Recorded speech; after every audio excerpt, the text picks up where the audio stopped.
Dios le bendiga, hermano. Gracias a Dios una vez más por el privilegio de poder compartir la palabra de Dios nuevamente con ustedes. Vamos a pedirle al Señor que nos ayude a serle fiel a ella, a exponer lo que Él quiso decir, para aprender y vivir cada día más, viviendo para el agrado de Él. Oremos. Señor, gracias por un día de vida, Señor. Gracias por el privilegio, Padre, de poder poner y enseñar tu palabra, Señor. Ahora te pedimos, Padre, que me uses, Señor, como un instrumento en tus manos. Pon palabra en mi boca, Señor, y ayúdame a ser fiel al texto sobre todas las cosas, Padre. Gracias por el privilegio de como iglesia poder reunirnos libremente para poder estudiar y aprender tu palabra, Señor. En el nombre de Cristo Jesús oramos. Amén. Entonces comenzamos un estudio en el libro del Éxodo, el segundo libro del Pentateuco, un libro bien interesante, y vamos a estar en unas 40 secciones o 40 estudios caminando sobre este libro, lleno de historia, lleno de cosas muy interesantes y sobre todas las cosas viendo la mano de Dios obrando en medio de su pueblo. Para nosotros poder entender un poco el propósito del libro del Éxodo, tenemos que verlo desde primero, la manera en que empieza este libro, es bien interesante, la manera en que empieza y la manera en que termina. Y no podemos hacerlo sin antes hacer un breve resumen de lo que dice el Génesis. Porque el capítulo 1, que es que vamos a estar viendo hoy, capítulo 1, versículos del 1 al capítulo 2, versículo 10, está haciendo aquí el autor una transición o un puente entre lo que venía pasando descrito en el Génesis a lo que va a pasar ahora en el Éxodo y a continuación. La manera que empieza el libro de Éxodo, vemos al pueblo de Israel, de Jacob, entrando a Egipto, y la manera en que termina es un pueblo liberado, viviendo con Dios, morando en medio de él. Pero ustedes dirán, bueno, ¿cómo empieza con una genealogía? ¿Saben? Muchas personas cuando empezamos a leer la Biblia y vemos las partes genealógicas, sobre todo en el Nuevo Testamento, ¿qué es lo que hacemos? Brincar la página. Fulano, hijo de Mengano. En este aspecto es algo diferente, muestra una genealogía, pero para hacer ver al lector, entender a las personas el por qué estas personas estaban entrando aquí en el Éxodo. Por eso vamos a recordar un poco de Génesis. Cuando miramos en Génesis, el primer y segundo capítulo de Génesis, lo que vemos es Dios creando el universo, es la creación de todas las cosas que existen, del universo, del hombre, de los planetas, de todo lo que existe, ¿verdad? Y a la misma vez la creación del hombre. Pero sobre todo en esos dos capítulos vemos a un hombre que vivía bajo las bendiciones de Dios, lo hemos dicho en otras ocasiones, viviendo en el lugar de Dios, en un Edén, en un paraíso, con fustan, comían todo lo que querían, no trabajaban, una delicia, ¿verdad? No había que levantarse temprano. Pero a partir del capítulo 3 al capítulo 11, vemos entonces que llega por la desobediencia del hombre, llega el pecado al mundo, el hombre es caído de la gracia, caído de esa bendición, le quitan los fustan, tiene que volver a trabajar, tiene que volver a sufrir todas estas cosas. Y vamos a ver entonces la propagación del pecado o la maldad en el mundo desde el capítulo 3 al capítulo 11.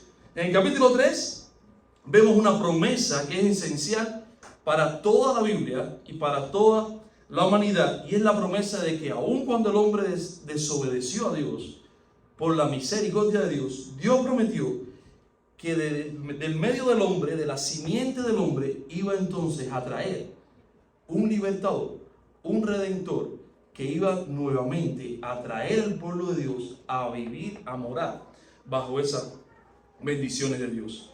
En el capítulo 12, Dios vuelve a hacer otro pacto importantísimo, no diferente a este, sino le empieza a dar, es la segunda parte de esta promesa. Dios empieza a abrir su visión, Dios empieza a revelar esta revelación de cómo lo va a hacer. Y es cuando hace un pacto con Abraham, un hombre que sacó de Ur de los Caldeos, que se le apareció y le dijo, levántate, recoge todas tus cosas, vete al lugar que yo te voy a mostrar. Y le hace una promesa a Abraham en Génesis capítulo 12, del 1 al 3, y le dice, yo te daré un pueblo, una descendencia tan grande que va a ser incontable como las estrellas del mar. Te daré una tierra que, dice las escrituras, que le decía una tierra que producía leche y miel, y te daré un nombre por el cual van a ser benditas todas las naciones de la tierra. Y entonces en los capítulos del 12 al 50 vemos a Israel, a este pueblo, a esta familia de Jacob, descendiente de Abraham, entrando entonces a la tierra de Egipto. Y estamos entonces en el capítulo 1, y es por eso que empieza ahora el capítulo 1 explicando quiénes fueron los que entraron en Egipto. Los primeros 7 versículos dice: estos son los nombres de los hijos de Israel que entraron en Egipto con Jacob.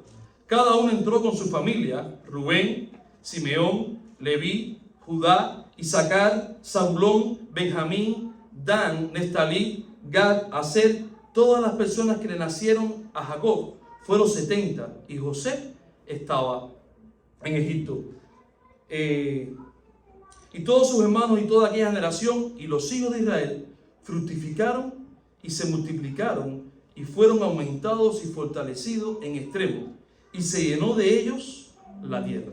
Interesante, por eso es que empieza el libro de Éxodo, es el comienzo del principio de la promesa que Dios hace con Abraham, donde le dice que le iba a dar una gran nación o un gran pueblo, y aquí vemos 70 personas, descendientes, los patriarcas de lo que hoy son las 12 tribus de Israel, ¿verdad? Entrando al comienzo de la promesa que Dios había prometido, del cumplimiento de esa promesa. Y no solamente que entraron en Israel, entraron en la mejor zona de Israel, no era la tierra que Dios le había prometido, pero esta zona de Egipto era una zona bien próspera donde José gobernaba y donde ellos se habían librado anteriormente del hambre, de los 7 años de hambre, tanto Egipto como todas estas personas, porque Dios había traído a José anteriormente para liberar una vez más a la humanidad del hambre en ese contexto. Por lo tanto, el autor comienza diciendo: aquí en el libro de Éxodo es el éxodo en el cual Dios va a liberar a su pueblo, y es el éxodo en el cual Dios va a peregrinar para un día morar con Dios en medio de ellos. El autor comienza citando no solamente las tribus, sino comienza citando a cada uno según el orden de nacimiento, pero sobre todas las cosas, lo más importante que el autor destaca ahí está en el versículo 7, dice: y los hijos de Israel fructificaron y se multiplicaron y fueron aumentados y fortalecidos en extremo, y se llenó de ellos toda la tierra. Lo que hacía años atrás Dios le había prometido a Abraham en Génesis 12, ahora este grupo pequeño que había entrado se había convertido en un gran pueblo, en una gran nación fuerte, que había aumentado hasta el punto de llevar al nuevo rey de Egipto que iba a surgir ahora, a temerle a este pueblo. Eso lo podemos ver en los versículos del 8 al 22. Y vamos a ver de qué manera Dios persevera a su pueblo y lo continúa multiplicando. Dice la palabra de Dios en el versículo 8: entre tanto se levantó sobre Egipto un nuevo rey que no conocía a José, y dijo a su pueblo: he aquí el pueblo de los hijos de Israel es mayor y más fuerte que nosotros. Ahora pues, seamos sabios para con él, para que no se multipliquen y acontezca que viniendo guerra, él también se una a nuestros enemigos y pelee contra nosotros y se vayan de la tierra. Entonces pusieron sobre ellos comisionarios de tributo que los molestaban con sus cargas, y edificaron para Faraón las ciudades de almacenaje Pitón y Ramasés. Pero cuanto más lo oprimían, tanto más se multiplicaban y crecían, de manera que los egipcios temían a los hijos de Israel. Y los egipcios hicieron servir a los hijos de Israel con dureza y amargura, su vida con dura servidumbre en hacer barro y ladrillo en toda labor del campo y en todo su servicio, al cual los obligaban con rigor. Interesante, ¿verdad? Dice que pasaron aproximadamente 100 años. Israel moró en Egipto alrededor de 400 o 430 años. Dice que estuvo Israel en Egipto un periodo de quizás 100 y pico de años. Es que surge este nuevo rey. Los grandes estudiosos no se ponen de acuerdo de quién podía haber sido este faraón. Algunos dicen que eran antecesor de Ramsés II, uno de los que hemos oído mucho en la historia. Pero el autor de Éxodo no se enfatiza tanto en quién fue el rey, sino en lo que estaba pasando aquí. Este pueblo se había crecido de manera increíble, al punto de que el nuevo rey le temía a que este pueblo se fuera a unir a sus enemigos y hacerle la guerra hacia ellos. Pero lo interesante es las palabras que usa el autor para decir que este nuevo rey no sabía quién era José, ni se acordaba de lo que había hecho. José fue una persona que no solamente Dios usó para liberar como habíamos visto anteriormente, a su pueblo, sino lo que lo usó para mostrarle al mundo de que Dios es real, de que Dios existe. Y si hoy ese faraón estaba ahí, era por la misericordia de Dios que había llevado a José ahí para liberarlos a ellos entonces del hambre. Algunos historiadores dicen que este faraón fue uno de los que creó la primera guerra o conquista, vamos a decirlo, racial contra aquellas personas. Y siendo José un semita, por eso quizás una forma despectiva de decir, no quería acordarse ni reconocer lo que Dios había hecho con ellos. Lo cierto es que de manera muy astuta comienza entonces una guerra para destruir al pueblo de Dios. Comienza una guerra para menguar y empieza a ponerle trabajo forzado, empieza a ponerle tareas, los esclaviza a un pueblo que había entrado libre, que era mayor incluso que el pueblo al cual estaban sirviendo. Ahora terminan entonces como esclavos de ellos, con una tarea bien dura, donde describe Deuteronomio que el trabajo o la vida que llevaban los israelitas en Egipto como esclavos era como si estuvieran dentro de un horno de hierro, para mostrar cuán duro y cuán severa era la intención.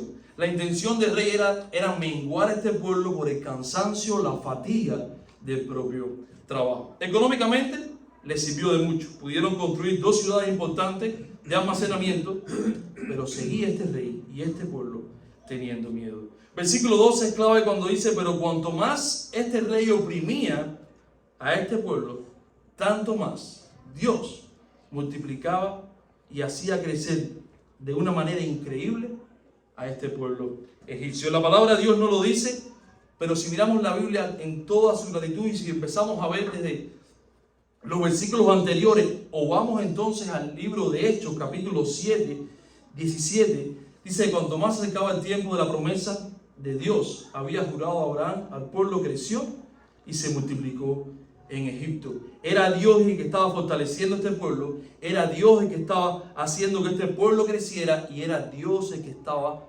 preservando a este pueblo por la única y sencilla razón de que Él siempre cumple sus promesas. Él había hecho un pacto con Adán, Él había hecho un pacto con Abraham de que iba a liberar al hombre de la esclavitud del pecado y que lo iba a llevar nuevamente. Iba a empezar con un pueblo, con una nación, como instrumento, no como medio de bendición, como algunos creen, sino para que el mundo entendiera de que Él está al control. Y por más que las personas quieran hacer la guerra en contra de Dios, su guerra está perdida. Es interesante la manera en que hace este rey al ver que el trabajo no hacía nada contra estos israelitas, que ellos no menguaban, sino que crecían más todavía. Entonces se le ocurre otra idea. Y la idea es entonces buscar la manera de cómo podían destruirlo. Dice el versículo 15, y habló el rey de Egipto a las parteras de las hebreas, una de las cuales se llamaba Cifra y otra Fuga, y les dijo, cuando asistáis a las hebreas en su pacto y veáis el sexo, si es hijo, matadlo, y si es hija, entonces viva. Pero las parteras temieron a Dios y no hicieron como les mandó el rey de Egipto, sino que preservaron la vida de los niños. Y el rey de Egipto hizo llamar a las parteras y les dijo, ¿por qué habéis hecho esto? ¿Qué habéis perseverado de la vida de los, ¿por qué habéis perseverado la vida de los niños? Y las parteras respondieron a Faraón, porque las mujeres hebreas no son como los egipcias, pues son robustas y dan a luz antes que las parteras vengan a ellas. Y Dios hizo bien a las parteras, y el pueblo se multiplicó y se fortaleció en gran manera. Y por haber las parteras temido a Dios, Él prosperó su familia.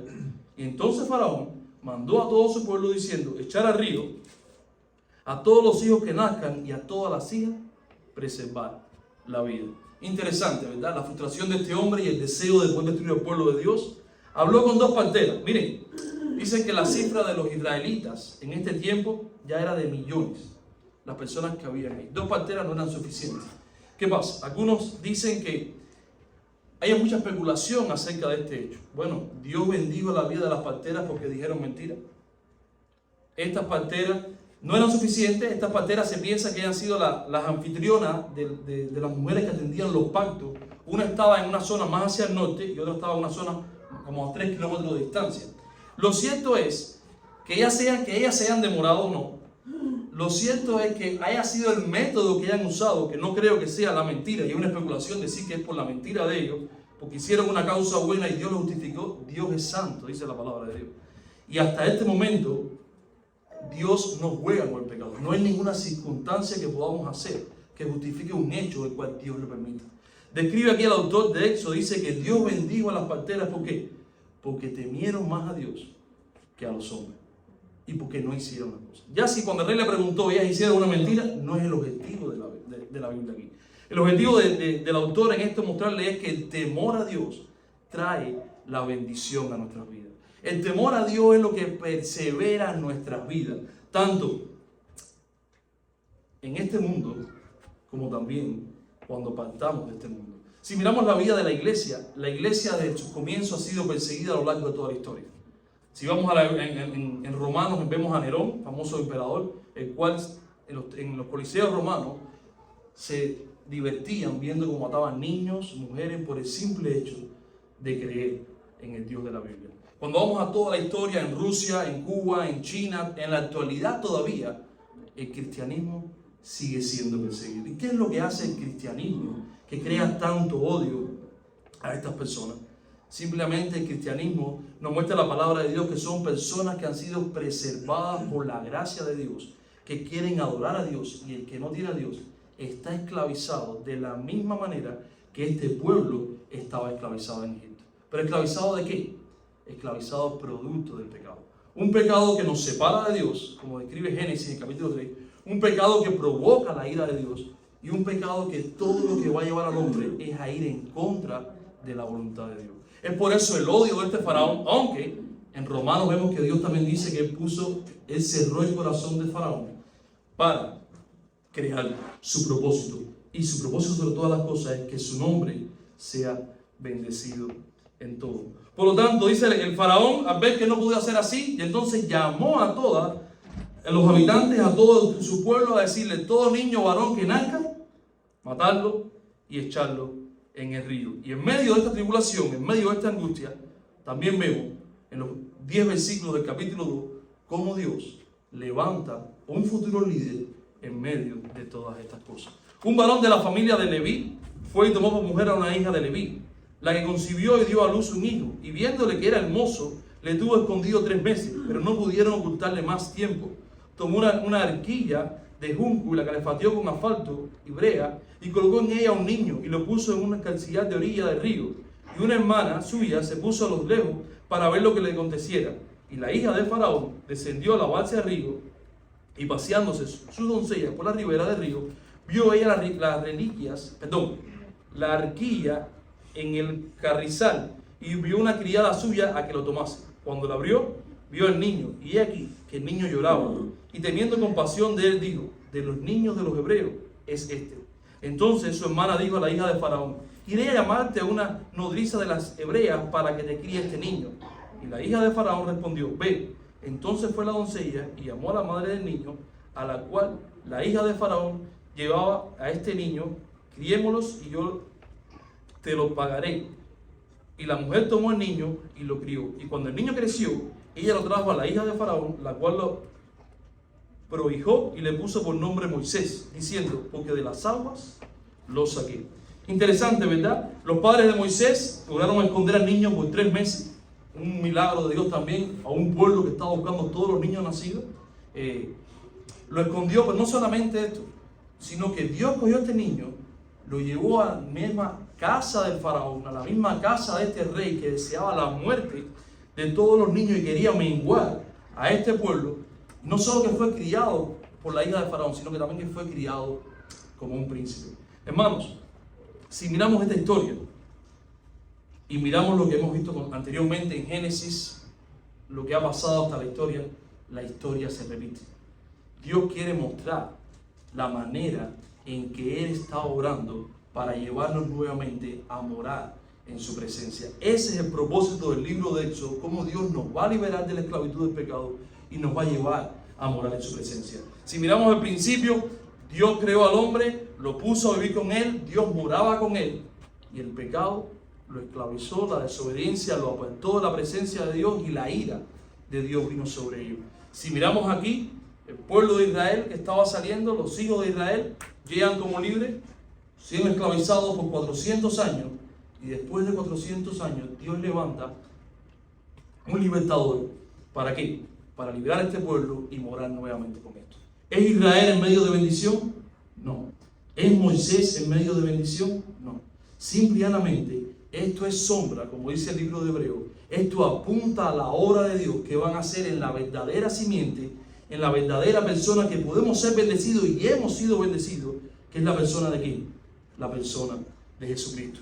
El mismo Dios, encarnado en hombre, a morir y a pagar, a sufrir más que lo que sufrieron los israelitas en ese cautiverio, a pagar injustamente por un castigo que él no merecía, porque era el Dios encarnado en hombre.